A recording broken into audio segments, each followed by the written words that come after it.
This is Tank's Vlog for October 22nd, 2017, wrapping up the day in sports. And with baseball taking a pause between the playoffs and World Series.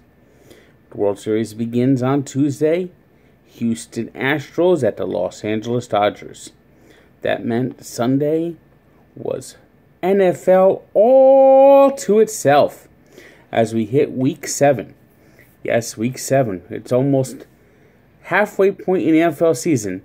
It's amazing how fast this league season goes by. In Miami, the Dolphins played the New York Jets again and looked like they wanted to lose again to Gang Green. Down 28-14 at the start of the fourth quarter. All hope looked lost. Except for one thing. Jay Cutler was hurt. That meant Matt Moore got in the game. And the Dolphins had a real passing attack.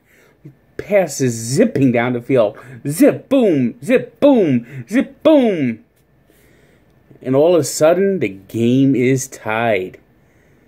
With the game tied and the momentum in the Dolphins' favor. Big interception.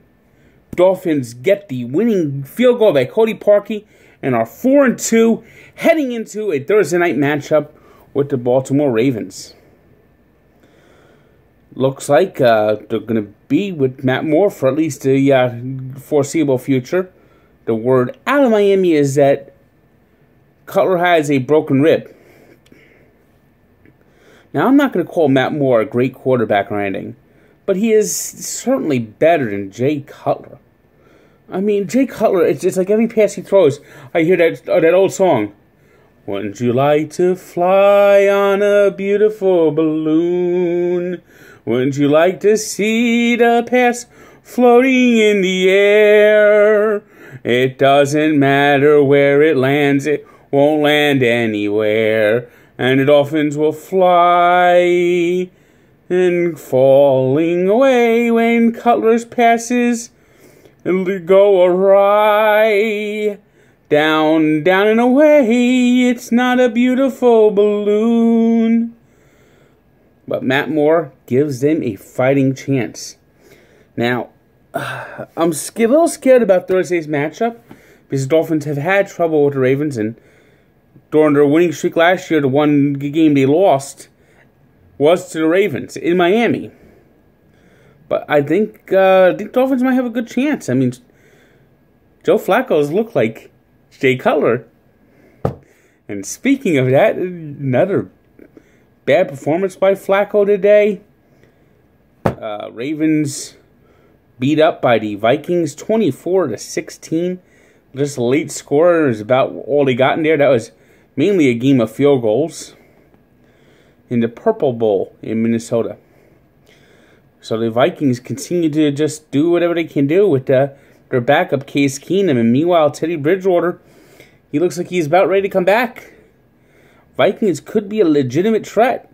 Latavius Murray had a nice game running the ball. So Dalvin Cook's been replaced. And the Vikings got a solid defense.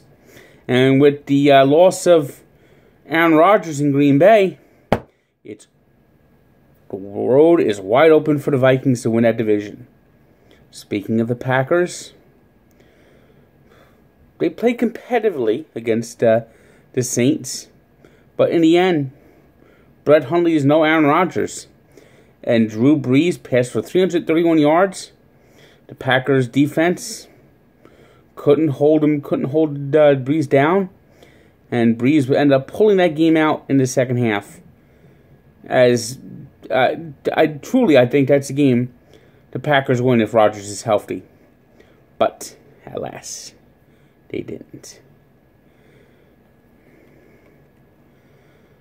The Buffalo Bills showed a game effort today. It was a low-scoring affair into the fourth quarter when the Bills and Buccaneers just battled back and forth.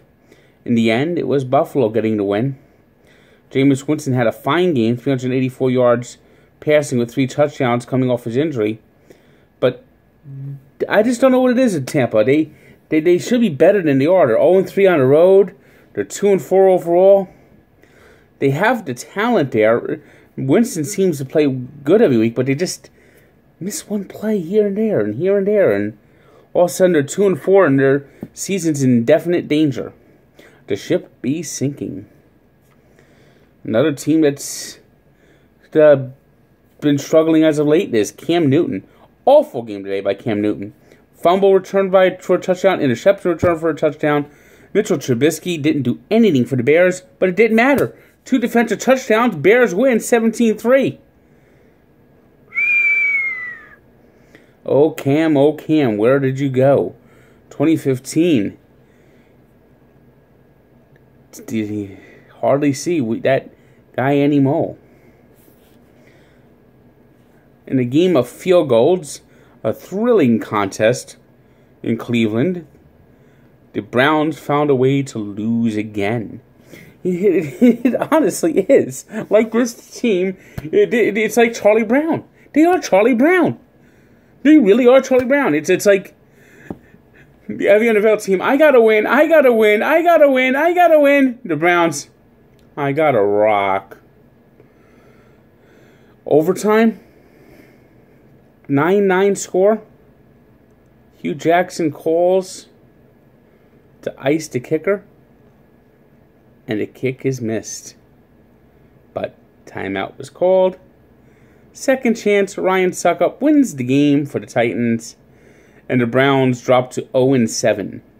For those of you keeping track, in their last 23 games now, the Cleveland Browns are 1-22, and they're going to London next week. They might have an exhibition game against the London Cincinnati to try to build their confidence up, because they can't beat anyone in the NFL. Maybe they can beat the Silly Nannies. Speaking of London, the Rams were in London and just absolutely stomped all over the Arizona Cardinals, 33-0. Big game by Todd Gurley. Big game by Jared Goff. Carson Palmer breaks his arm.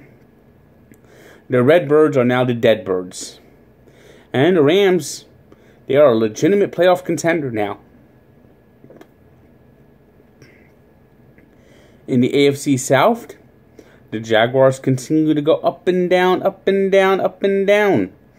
Last week down, this week up. 27-0 win over the Indianapolis Colts. Colts are an absolute lost team right now. You know, I just don't understand how Chuck Pagano keeps his job.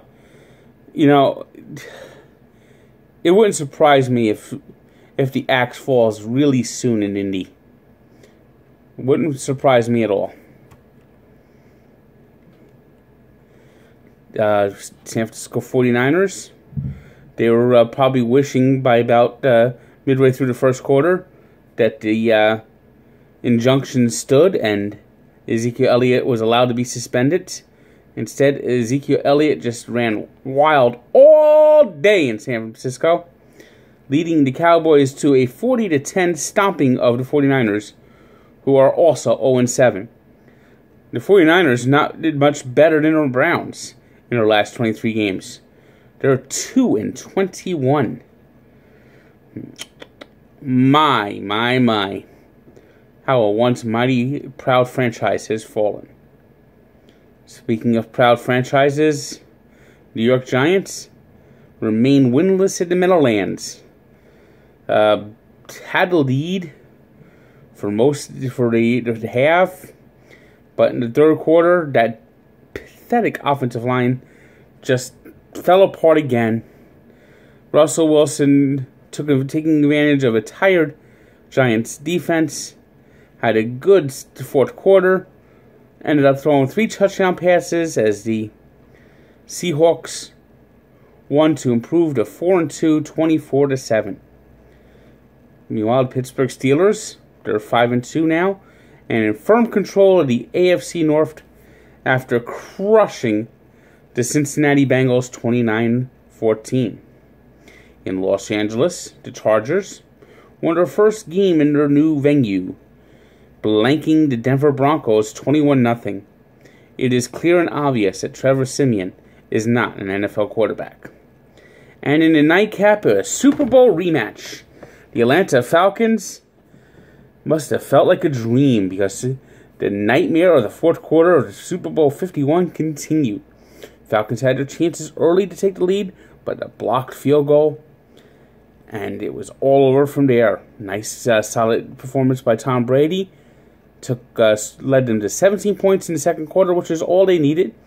Because as a dense fog rolled in, the Falcons were in a haze.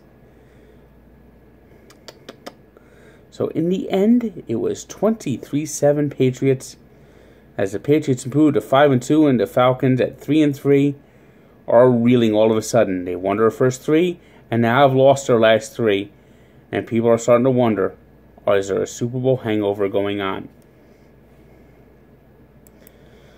Today's three stars are Ezekiel Elliott of the Cowboys, Anthony Davis, who had 27 points with 17 rebounds against the Lakers today, leading the Pelicans to a win, and Russell Wilson.